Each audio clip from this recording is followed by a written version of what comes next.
जैसे कि आप यहाँ पे चार्जिंग लगाइएगा, तनाक से ना आपका यहाँ पे एक वोल्टेज मिलेगा। आपका कितना मिलेगा? 1.8 वोल्टेज। ठीक है, 1.8 वोल्टेज हो गया है। तो यानी कि हमारा यहाँ से जो PMIC से जो हमारा वोल्टेज आ रहा है, ये यहाँ पे ठीक है।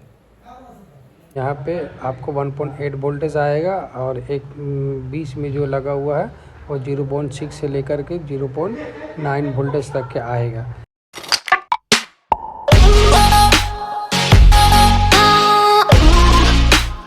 चलिए आज हम आपको बताते हैं चार्जिंग पॉज क्यों होता है। सैमसंग में अक्सर फ़ोन में आप देखे होंगे कि चार्जिंग पॉज हो जाता है, टेम्परेचर एरर हो जाता है, या चार्जिंग एरर हो गया, या आपका टेम्परेचर टू हाई या लो, कुछ भी आपका थर्मल लाइन से कुछ ना कुछ ये प्रॉब्लम है। ठीक है ना, थर्मल रेजिस्टेंस से आपका कुछ ना कुछ ये प्रॉब्लम है। तो हम इसी को आज हम समझा रहे हैं। देखिए यहाँ पे दो रेजिस्टेंस है, R1 और R2, दोनों 100 का होता है, 100K का होता है। ठीक है, इसमें से जो कि एक CPU के लिए लाइन जाता है और एक पावर AC से आता है।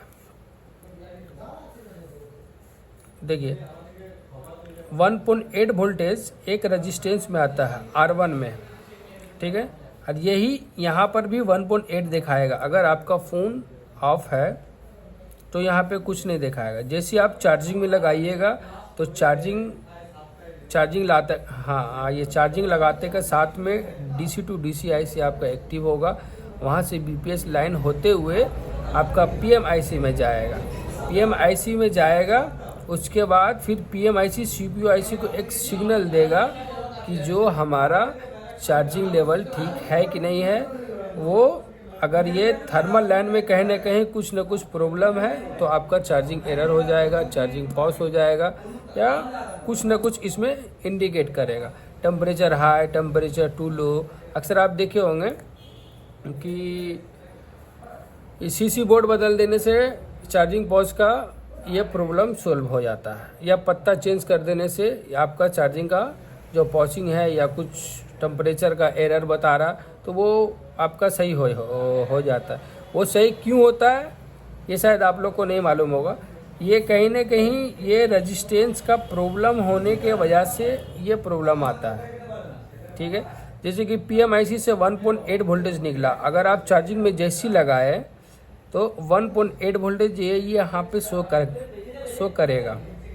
ठीक है, और इसी के थ्रू में एक और इसी लाइन में एक और रेजिस्टेंस लगा हुआ रहेगा, वो भी 100K का ही होगा, जो कि एक सिरा आपका ग्राउंड में होगा, दूसरा एक दूसरे से कनेक्ट होगा।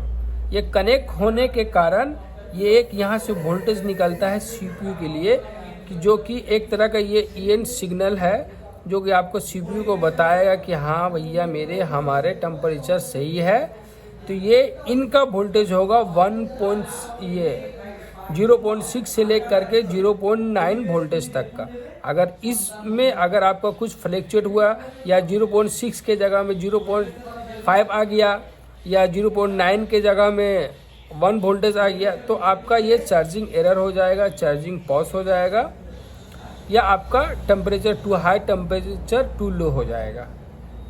ठीक है, और दूसरी बात ये कि सैमसंग M305 मोबाइल में हम थोड़ा सा एक सर्किट बनाए हैं, इसको आप गौर से कीजिएगा। एक यहाँ पे CPU हमने बनाया है और एक हमने PMIC बनाया है। ये यहाँ पे CC बोर्ड है, यानी कि चार्जिंग कनेक्टर का बोर्ड है, जो नीचे मोबाइल में होता है। जैसे कि आप यहाँ पे चार्जिंग लगाइएगा, तनाक से ना आपका यहाँ पे एक वोल्टेज मिलेगा। आपका कितना मिलेगा? 1.8 वोल्टेज। ठीक है, 1.8 वोल्टेज हो गया है। तो यानी कि हमारा यहाँ से जो PMIC से जो हमारा वोल्टेज आ रहा है ये यहाँ पे ठीक है। ये देखिएगा, ये बीच में एक कनेक्टर होता है, वो हमने डायरेक्टली चार्जिंग CC में हमने ऐसे नॉर्मली बताया है। ठीक है, अगर यहाँ पे 1.8 वोल्टेज आ रहा है तो समझ जाइए हमारा पावर IC से वोल्टेज आ रहा है। ठीक है, अब यहाँ पे चेक कीजिएगा आप, इसका बीच में देखिए सेम टू सेम 305 मॉडल में सेम टू सेम आपका इसी तरीके से वहाँ पे थर्मल का रेजिस्टेंस मिलेगा। एक सिरा आपका ग्राउंड में रहेगा, दूसरा सिरा आपका एक दूसरे से जुड़ा हुआ रहेगा, तीसरा ये डायरेक्ट पावर आईसी से होगा। पावर आईसी का वोल्टेज 1.8 आता है, यहाँ से जा नहीं रहा, पावर आईसी से ये 1 वोल्टेज आ रहा है, ठीक है ना।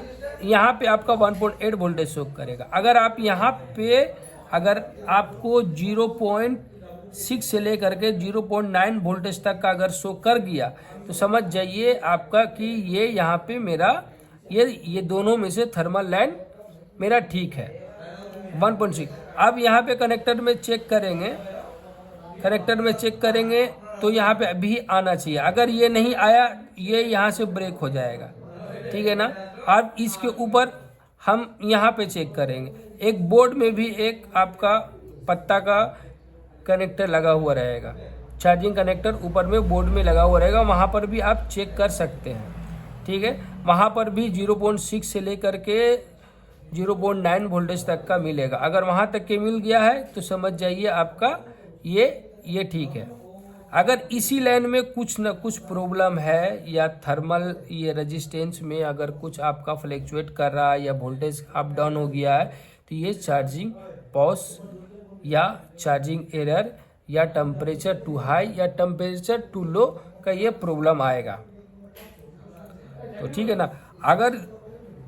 अगर 1.8 वोल्टेज भी कट जाएगा तो ये आपको ये सेंस नहीं कर पाएगा। अगर ये PMIC से अगर वोल्टेज आ रहा है, ठीक है, PMIC से अगर ये वोल्टेज आ रहा है, अगर यहाँ पे बोर्ड में ही से ही कनेक्शन यानी कि पत्ता का खराबी होने का वजह से 1.8 भी नहीं आ रहा तो भी हमारा सेम टू सेम कंडीशन में प्रॉब्लम आ सकता है, क्योंकि ये थर्मल तो सेंस ही नहीं कर रहा। CPU आज के टाइम में इतना एडवांस हो गया है कि उसको हर तरह का सिग्नल चाहिए।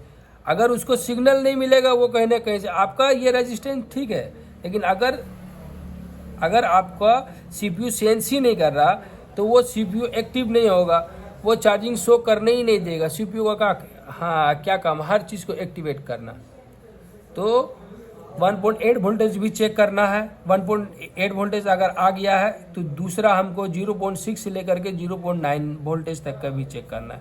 लाइन टू लाइन चेंज कीजिए, अगर वो भी नहीं हो रहा है तो ये दोनों को चेंज करके देखिए, सिंगल बाई सिंगल चेंज करके देखिए, तो ये वोल्टेज आपका सेम टू सेम आना चाहिए। अगर इसमें से नहीं आया 0.6 से लेकर के 0.9 वोल्टेज तक, 0.7 भी आ गया तो ठीक है, 0.8 भी आ गया तो ठीक है, 6.5 भी आ गया, 6.30 6.50 भी आ गया तो भी ठीक है, ठीक है। ये हमने ये बता रहे 0.6 से लेकर के 0.9 वोल्टेज तक का। चलिए हम इसको हम प्रैक्टिकली करके आपको हम दिखाते हैं।